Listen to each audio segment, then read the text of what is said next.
پیسے اسی پیسے سے مدرسے کی ڈھلائی ہونے والی ہے اسی پیسے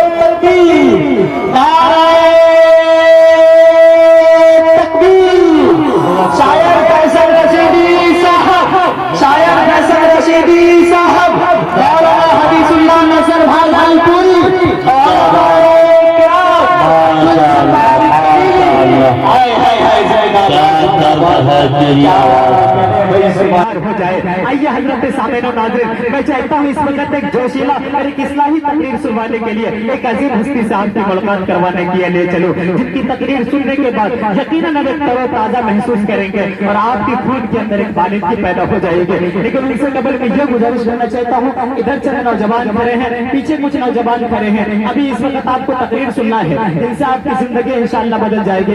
آئیے آپ تھوڑا سا بیٹھ جائیے، بیٹھ کر کے اگر آپ تقریر کو سنتے ہیں تو انشاءاللہ مزہ آ جائے گا. آئیے حضرت سامعین بلا کسی تمہید کے اس وقت ایک ایسی عظیم ہستی کے دل پہ اس وقت دل پہ دستک دینے کی کوشش کر رہا ہوں، جن کو میں یقین وہاں مانو تو وہاں تک پہنچتے ہوئے میری زبانیں لڑکھڑا رہی ہے، لیکن فی الحال میں اپنی زبانوں کو سنبھالتے ہوئے ایک عظیم ہستی کے دل پہ دستک دینے کی کوشش کر رہا ہوں. بلا کسی تمہید کے اس وقت حضرت مولانا عطا اللہ صاحب بخاری جنرل سیکریٹری جمعیت العلماء منگیر سے اس وقت گزارش کر رہا ہوں کہ ڈائس کو تشریف لائیں، خوبصورت سے مواعظ و خزانہ سے ہم سامعین کو نوازے.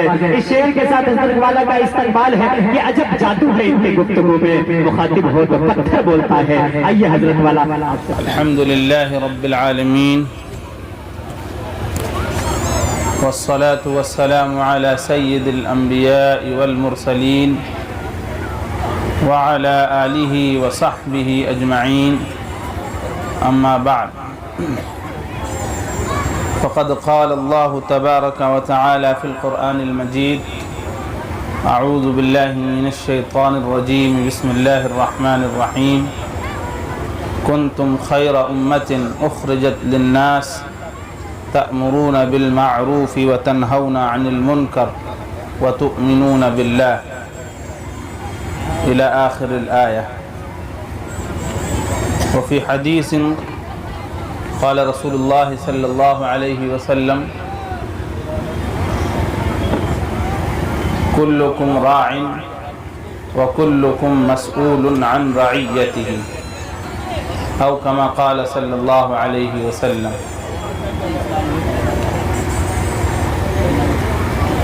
اسٹیج پر موجود علماء کرام اور آج کے اس جلسے میں تشریف لائے ہوئے تمام حضرات، دینی اور ہمارے ایمانی بھائی، جلسہ اصلاح معاشرہ کے عنوان سے قائم ہے اور اللہ تبارک و تعالی نے مسلمانوں کو اپنی ذات کی اصلاح اور دنیا کی اصلاح کے لیے پیدا کیا ہے. امت محمدیہ کا سب سے بڑا فرض یہ ہے کہ وہ اس سرزمین پر بھلائی عام کرے، برائی کے خلاف ہر طرح کے وسائل اختیار کرے اور اللہ تبارک و تعالی سے اپنے تعلق کو مضبوط کرے. اسلام انسانیت کو بہتری اور بھلائی کی طرف لے جانا چاہتا ہے. اللہ تبارک و تعالی نے اپنی کتاب ہدایت کو نازل ہی اسی لیے کیا ہے کہ قیامت تک انسان کو ہدایت کے لیے بھٹکنا نہیں پڑے، درست ہونے کے لیے پریشان ہونے کی ضرورت نہ ہو اور صحیح راہ اختیار کرنے میں اسے کسی قسم کی کوئی پریشانی پیش نہ آئے۔ اللہ تبارک و تعالیٰ نے انسان کو بہت مختصر سا زمانہ دیا۔ انسان کی زندگی 60 70 سال 80 سال کی ہوتی، اسی عرصے میں انسان اس بات کا مکلف بنایا گیا ہے کہ وہ ہر طرح کے خیر کو وجود بخشنے والا۔ اللہ تبارک و تعالیٰ نے انسان کو اس سرزمین پر اپنا نائب اور خلیفہ بنایا ہے۔ قرآن کریم میں اس کی تفصیل پہلے پارے میں موجود ہے۔ اللہ تبارک و تعالیٰ نے انسان کو جب اپنا خلیفہ بنایا تو فرشتوں کو انسان کے سامنے سجدہ کرنے کا حکم دیا۔ فرشتوں نے اعتراض جب کیا اور انسان کے بارے میں جتنی باتیں بتائی گئیں، ان باتوں کے تعلق سے فرشتوں کا اعتراض تھا کہ یہ صرف بگاڑ پیدا کرے گا، خون ریزی کرے گا۔ تو اللہ تبارک و تعالیٰ نے فرشتوں کے اعتراض کا جواب یہ دیا کہ جو باتیں میں جان رہا ہوں وہ تم نہیں جان رہے۔ اس کی حکمت یہ ہے کہ انسان کو اس سرزمین پر جو خلافت دی گئی ہے اس کا تعلق علم سے ہے۔ حضرت آدم علیہ السلام کو اللہ تبارک و تعالیٰ نے علم کی وجہ سے فرشتوں پر فوقیت بخشی، اور وعلم آدم الاسماء كلها ثم عرضهم على الملائكة فقال انبئوني باسماء هؤلاء ان كنتم صادقين قالوا سبحانك لا علم لنا الا ما علمتنا۔ جب حضرت آدم علیہ السلام کو اللہ تبارک و تعالیٰ نے اشیاء کے نام وغیرہ سکھلا کر فرشتوں کے سامنے پیش کیا اور فرشتوں سے کہا کہ ان چیزوں کا نام بتلاؤ، تو انہوں نے معذوری ظاہر کر لی اور اللہ کی بڑائی بیان کرنا شروع کر دیا۔ اے رب تو پاک ہے، بزرگ و برتر ہے، جتنا تو نے ہمیں سکھایا ہے ہم صرف اتنا ہی جانتے ہیں۔ انہیں انسان علم سے متصف ہو جائے اور پھر کتنا بڑا کارنامہ انجام دے سکتا ہے اس کی خبر نہیں تھی، اسی لیے اعتراض تھا۔ اس لیے اللہ تبارک و تعالیٰ نے انسان کو خلیفہ جو بنایا ہے اس کی بنیاد علم پر ہے۔ مومن اللہ کا بندہ جب اللہ کے علم سے متصف ہوگا تو اس سرزمین پر وہ بھلائی کا حکم دینے والا ہو۔ پھر انسان کو پورے سماج کے ساتھ اللہ تبارک و تعالیٰ نے بنایا ہے۔ یہاں وہ خود ہے، اس کے والد ہیں، اس کا خاندان ہے، پھر اس کے خاندان سے یہ دنیا پھیلی ہے اور معاشرہ ہے، سماج ہے، پڑوسی ہیں، دوست ہیں، احباب ہیں، یہ سب مل کر انسانیت کو بناتے ہیں اور انسانیت کی تشکیل کرتے ہیں۔ اور انسان اپنے معاشرے اور سماج میں اس کی وہی حیثیت ہے جو اس سرزمین پر موسم کی حیثیت ہے۔ یہ ہمارے یہاں 4-5 بڑے موسم آتے ہیں۔ سردی کا موسم ہے، گرمی کا موسم ہے، بہار کا موسم ہے، برسات کا موسم ہے۔ جب گرمی آتی ہے تو اس کے اثرات ماحول پر پڑتے ہیں، دانا پکتا ہے، کھیتی پکتی ہے، انسان پیاس کو ترستا ہے، زمین ترستی ہے۔ پھر بارش کا موسم آتا ہے تو اس کے اثرات دوسرے ہوتے ہیں، ہریالی ہوتی ہے۔ اسی طرح انسان کا اور سماج کا حال ہے کہ معاشرہ اور انسان علم سے متصف ہے اور علم سے بھرا ہوا ہے، اخلاق سے مزین ہے، تو اس معاشرے کی مثال بہار کی سی،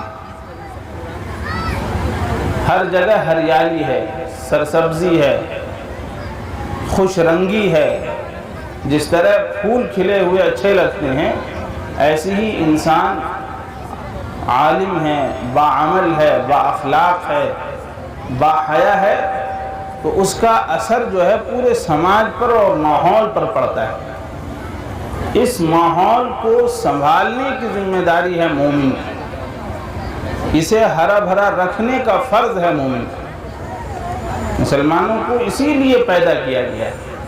اللہ تبارک و تعالی نے فرمایا کنتم خیر امت اخرجت للناس، آپ وہ بہترین امت ہیں جنہیں لوگوں کے لیے نکالا گیا ہے، جنہیں اٹھایا گیا ہے، پیدا کیا گیا ہے۔ تأمرون بالمعروف وتنہون عن المنکر وتؤمنون باللہ، کہ آپ بھلائی کا حکم دینے کے لیے اٹھائے گئے، برائیوں سے روکنے کے لیے، اس پر نکیر کرنے کے لیے آپ کو مبعوث کیا گیا ہے، پیدا کیا گیا ہے۔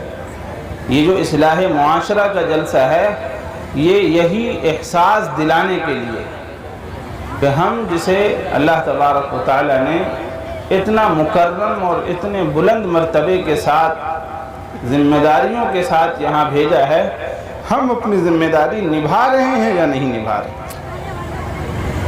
ان ذمہ داریوں میں مرتبے ہیں۔ پہلا مرتبہ علماء کا ہے کہ اصلاح کی کوشش اپنی ذات سے لے کر، فرد سے لے کر معاشرے میں جو اصلاح کی کوششیں ہیں وہ علماء پر عائد ہوتی ہیں۔ کیوں؟ یہ علماء ہیں جو انبیاء کے علوم کے وارث کہلائیں۔ حدیث میں ہے ان العلماء ورثۃ الانبیاء وان الانبیاء لم یورثوا دینارا ولا درہما، علماء جو ہیں انبیاء کے وارث اور جانشین ہیں۔ یہ مال و دولت کے جانشین نہیں ہیں، علم کے جانشین، علم کو فروغ دینے کے لیے، اور علم کی بنیاد پر انسان کا جو اندرون سنورتا ہے۔ انسان جب علم سے متصف ہوتا ہے تو اسے معلوم ہوتا ہے کہ جھوٹ بولنا گناہ ہے، دھوکہ دینا گناہ ہے، چوری کرنا گناہ ہے، ڈکیتی کرنا جرم ہے، یہ معیوب چیزیں ہیں۔ زناکاری جو ہے یہ برے اخلاق میں سے ہے، شراب خوری گندی صفت ہے۔ اس کی پہچان اور اس کا امتیاز علم سے ہوتا ہے۔ جو اہل علم ہیں جنہیں اللہ نے علم سے متصف کیا ہے اور علم نے ان پر اخلاق کا اثر ڈالا ہے، وہ سمجھتے ہیں کہ یہ برائیاں ہیں اور ان سے دور رہنا چاہیے۔ اس لیے علماء نے انبیاء کی میراث کا جو بوجھ اٹھایا ہے، سب سے پہلا فرض ان کا ہے کہ وہ معاشرے میں اپنی ذات سے، اپنی زبان سے، اپنے عمل سے، اپنے طرز سے بھلائی کو پھیلانے کا ذریعہ بنے۔ سب سے بڑی دعوت جو ہے وہ عمل کی دعوت ہے۔ ہم اور آپ یہاں جمع ہیں، ہم اور آپ یہ عہد کریں کہ جو بھی مختصر سی بات سنیں گے، قرآن و احادیث کی روشنی میں جو بات بھی ہمارے سامنے آئے گی اسے زندگی میں ڈھال لینا ہے، یہ اصل نیت ہونی چاہیے۔ تب ہمارا اور آپ کا دور دراز سے آنا اور جلسے میں حاضر ہونا اللہ تبارک و تعالیٰ کے یہاں اجر کے، ثواب کے حصول کا ذریعہ ہوگا کہ ہم اتنی دور آئے ہیں تو ہمارا پیٹرول بیکار نہیں جائے گا، ہماری محنت یا ہماری طاقت یا ہمارا آنا جگنا اور ہماری تھکاوٹ جو ہے وہ ضائع نہیں جائے گی۔ نیتوں پر اللہ تبارک و تعالیٰ بڑا اجر دیتا ہے۔ جس نیت سے انسان مجلس میں حاضر ہوتا ہے، اللہ تبارک و تعالیٰ کے یہاں اسی نیت کے حساب سے اس سے معاملہ ہوتا ہے۔ یہ علماء کی پہلی ذمہ داری ہے کہ وہ اصلاح معاشرہ کی فکر کریں۔ موجودہ وقت میں پورے طور پر ہر رخ ایسا ہے جس پر اصلاح کی کوشش ہونی چاہیے۔ ہم مسلمانوں کا جو معاشرہ ہے وہ اللہ سے تعلق پر، اس کے ایمان پر قائم ہے۔ یہیں سے اصلاح کی کوشش ہونی چاہیے کہ اللہ سے ہمارے ایمان میں اگر کہیں کھوٹ ہے تو اسے درست کیا جانا چاہیے، اور اللہ تبارک و تعالیٰ پر ایمان کا جو اصل حق ہے اسے ادا کرنے کی کوشش کرنی چاہیے۔ اس کے بعد زندگی میں اسلام جن چیزوں کو سب سے زیادہ اہمیت دیتا ہے اختیار کرنے کی، انہیں اختیار کرنے کی کوشش کرنی چاہیے۔ علماء کے بعد یہ ذمہ داری خواص کی بھی ہے۔ جیسے سماج میں سیاسی لوگ ہوتے ہیں، سیاسی لوگوں کے علاوہ بھی بعض صاحب اثر ہوتے ہیں جن کی زبان میں اثر ہوتا ہے، جن کی زندگی صاف ستھری ہوتی ہے، جو لوگوں کے مابین صلح صفائی کرانے میں انصاف سے کام لیتے ہیں، جو خاندانی پس منظر ایسا رکھتے ہیں کہ وہ اگر کسی دعوت کو لے کر کسی بات کو لے کر اکٹھا ہوں تو لوگ ان کی بات سے مکرتے نہیں ہیں۔ یہ ذمہ داری علماء کے بعد ان کی بھی ہے کہ مسلم معاشرے کو فساد سے، بگاڑ سے، گناہ کے تمام کاموں سے بچانے کے لیے وہ آگے آئیں۔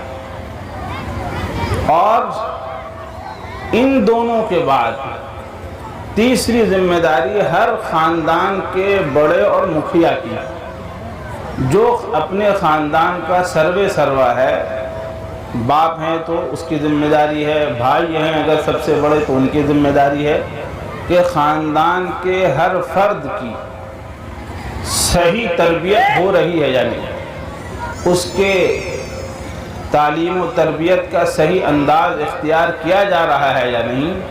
لڑکیاں ہیں تو ان کے اندر حیا، پردہ اور عفت و پاک دامنی کا احساس پیدا ہو رہا ہے یا نہیں، یہ گھر کے مکھیا اور گھر کے سرپرست کی ذمہ داری ہے، اور سوال ہوگا اس پر اگر کہیں کوتاہی ہوگی۔ دنیا کا سوال نہیں کہ آدمی تھوڑی دیر میں جواب دے یا نہ دے، وہ مرحلہ گزر جائے گا، ایسا نہیں ہوگا۔ اللہ تبارک و تعالیٰ کے یہاں سخت باز پرس ہوگی، وہاں بغیر جواب کے یا اپنی کوتاہی کی سزا بھگتے ہوئے چھٹکارا ممکن نہیں۔ وہ بڑا خوفناک اور دردناک مرحلہ ہے۔ ہم لوگ جس طرح اللہ پر یقین رکھتے ہیں، اسی طرح اس بات پر بھی یقین رکھتے ہیں کہ قیامت کے دن اللہ تبارک و تعالی ہمارے حساب و کتاب کا کچا چٹھا سامنے لائے گا۔ اصلاح معاشرہ جو ہے یہ اسی لیے ہے کہ انسان بیدار ہو جائے، ہر فرد، ہر شخص، ہر مومن حساس ہو جائے کہ کیوں ہماری زندگی میں اتنا اضمحلال آ گیا ہے، اتنی کمزوری آ گئی ہے، اتنی بددیانتی آ گئی ہے، کیوں ہم اتنے بگاڑ کا شکار ہو گئے۔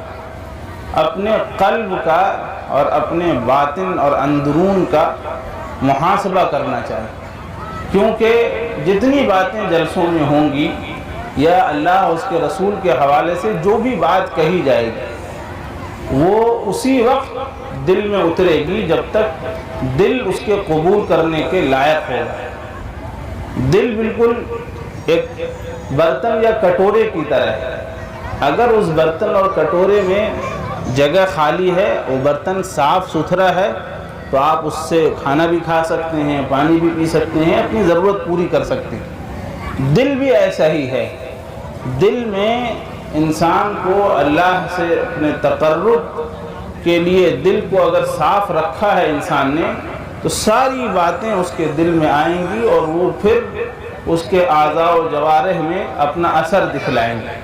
لیکن یہی دل اگر دنیا کمانے کے ہوس میں مبتلا ہے، یہی دل اگر شہوت پرستی میں مبتلا ہے، یہی دل دنیا کے چمک دمک کو دیکھ کر اسی جیسا بننے کا دل دادا اور لالچی بنا ہوا ہے، تو پھر اللہ اور اس کے رسول کے حوالے سے کتنوں بات کی جائے گی، وہ دل جو ہے وہ پہلے ہی لالچ سے، برائی سے بھرا ہوا ہے، اور اللہ اور اس کے رسول کی بات داخل ہی نہیں ہے۔ حدیث میں اس دل کا یہی مقام ہے کہ یہ دل ایک دیکھنے میں لوتھڑا ہے، لیکن یہی اصل مشین اور پرزہ ہے۔ اگر یہ درست ہے تو انسان درست ہے، اس کا جسم درست ہے، سب کچھ درست ہے، یہ بگڑ گیا ہے تو پورا انسان بگڑ گیا ہے۔ ہم لوگوں کو سب سے زیادہ فکر جو ہے اپنے اصلاح نفس اور دل کے درست ہونے کی کرنی چاہیے۔ کس طرح ہمارا دل گناہ کے گندگی سے، اس کے داغ دھبے سے پاک ہو جائے اور اللہ کا ڈر، اللہ کا خوف اور اللہ کی رضا سے معمور ہو جائے، اللہ کی محبت سے معمور ہو جائے، اس کی فکر کریں گے تو اللہ تبارک و تعالی لمحہ لمحہ، مہینوں، ہفتوں، سال، 2 سال کے بعد انداز میں، کیفیت میں وہ تبدیلی لائے گا کہ ہم اللہ تبارک و تعالیٰ کے نیک اور اچھے بندوں میں شامل ہو جائیں گے۔ یہ مرحلہ بڑا سخت ہوتا ہے، انسان پر شیطان کے اثرات اور پھر ماحول کے اثرات جو ہیں بہت حملہ آور ہوتے ہیں۔ معاشرے کی اصلاح کے عنوان سے جو جلسے کیے جا رہے ہیں، اس کا مقصد ہی یہی ہے کہ یہ بتلایا جائے کہ دنیا کا یہ جو نظام ہے یا دنیا کا جو ابھی کا انداز ہے کہ یہاں مادیت پرستی یعنی پیسے کو پوجنے کی جو صفت ہے وہ اس وجہ سے ہے کہ ہر آدمی یہ سمجھ رہا ہے کہ یہی سب کچھ ہے۔ کامیابی کی ضمانت اور انسان کے کامیاب ہونے کی دلیل یہی ہے کہ اس کے پاس پیسہ ہو جائے، وہ پیسے سے مکان بھی بنا لے گا، عزت بھی خرید لے گا، اپنے سارے کام کر لے گا۔ یہ بات کہیں سے درست نہیں، اس کا کتنوں پروپیگنڈا کیا جائے یہ بات سچی نہیں ہے، لیکن شرط ہے کہ ہمیں یہ حقیقت سمجھ میں آئے۔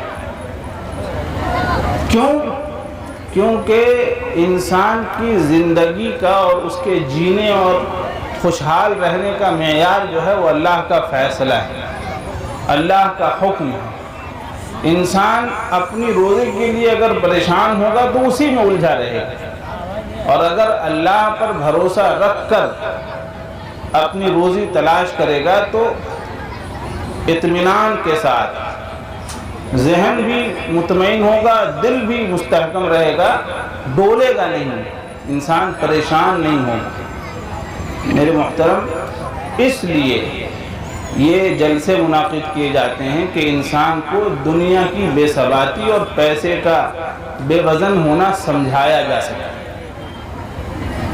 قرآن کی تلاوت اور خود کو بنانے کی فکر کیجئے، اللہ تبارک و تعالیٰ سے دعا کیجئے کہ اللہ تبارک و تعالیٰ ہم سبوں کو اپنی ذات کی اصلاح کی توفیق بخشے، اور ہم سبوں کو اللہ نے اگر ذمہ دار بنایا ہے تو اپنی ذمہ داری کو ادا کرنے کی بھی توفیق بخشے۔ ہم اپنے گھر میں اپنے بچوں، اپنے بھائی، اپنی بہنیں، اپنی ماں اور اپنی خواتین کی بھی فکر کریں کہ ہر طرح سے وہ اسلامی معاشرے کے ساتھ زندگی گزاریں۔ ہم دوسرے مذہب کے مقابلے میں ممتاز ہیں، اور ہم پر اللہ تبارک و تعالیٰ نے اس پوری دھرتی کے سدھرنے اور سنورنے کی ذمہ داری ڈالی۔ ہم بھلائی کا حکم دینے کے لیے اور برائی کو مٹانے کے لیے لائے گئے۔ اگر ہم ذرا بھی اس میں کوتاہی کریں گے یا یہ حق ادا نہیں ہوگا تو یہ جان لیجئے کہ اللہ تبارک و تعالیٰ کو ہماری کوئی ادا پسند نہیں آئے گی۔ اللہ تبارک و تعالیٰ ہم سبوں کو حساس بنائے، اللہ تبارک و تعالیٰ ہم سبوں پر اپنا کرم نازل فرمائے، کہنے سے زیادہ مجھے بھی اور آپ کو بھی عمل کی توفیق عطا فرمائے۔ وآخر دعوانا الحمدللہ رب العالمین۔